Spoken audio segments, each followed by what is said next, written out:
Bert the Storyteller here with another story from our past. Let's start with a little history about the subject of today's story, the Flat Bridge. Flat Bridge in Jamaica is an important structure located in the parish of St. Catherine. It spans the Rio Cobre River and serves as a vital connection between various parts of the island. Its history dates to the early 18th century, when it was initially constructed to facilitate travel and trade in the region. The original bridge was a simple wooden structure, which over the years underwent several renovations and reconstructions. One of the most notable developments occurred in the 20th century, when the bridge was rebuilt to accommodate increasing vehicular traffic and improve safety.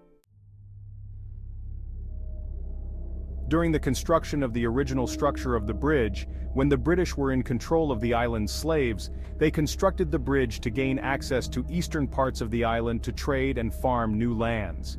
Many slaves drowned during the process, leaving behind spirits that didn't cross over to the plane of the dead, which ever since haunts and lures passers-by to their untimely death in the depths of the river.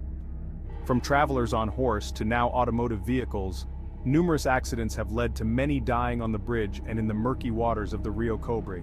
Over the years, community members and travelers even made mention of mermaid sightings in the area.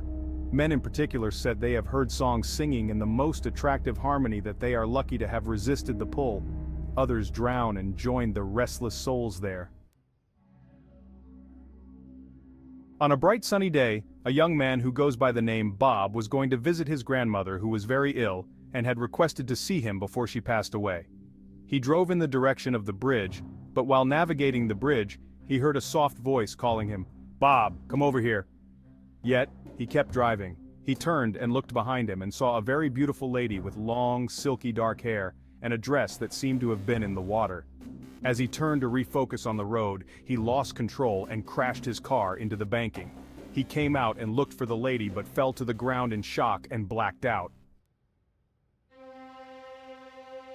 The lady appeared to him in a dream and told him that he would have died if she hadn't distracted him. She also told him that the spirit of the slaves was calling him to his demise. He beckoned to her. "Am I dead? Will I get to see my grandma?" With a smile on her face, she pulled away the hair covering her face and said, "My grandson, I knew you wanted to see me, and I wouldn't rest until I saw you also. So, I took the form of a mermaid and chose this spot so I could see and protect you." A tear fell from his eyes as he told her he loved her and really missed her. Out of love, she told him that her spirit can now rest. Her only request to him was to be closer to his mother, her daughter, and to continue spreading love wherever he goes. She went closer and embraced him, then he woke in the hospital. By the end of the day, after they'd finished all their tests and observations, he was released.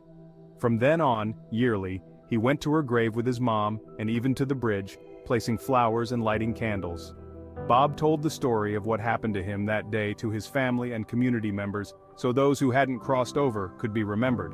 In time, it spread, and many others placed offerings on the bridge for their loved ones who had passed and to appease the spirits of the slaves. Some even sang songs for the mermaids. To this day, the iconic Flat Bridge is known for its tragic past and its mark as a historic landmark. Tourists and locals visit to see and take pictures on the bridge while hearing many stories. Remember to like, share, subscribe, and comment.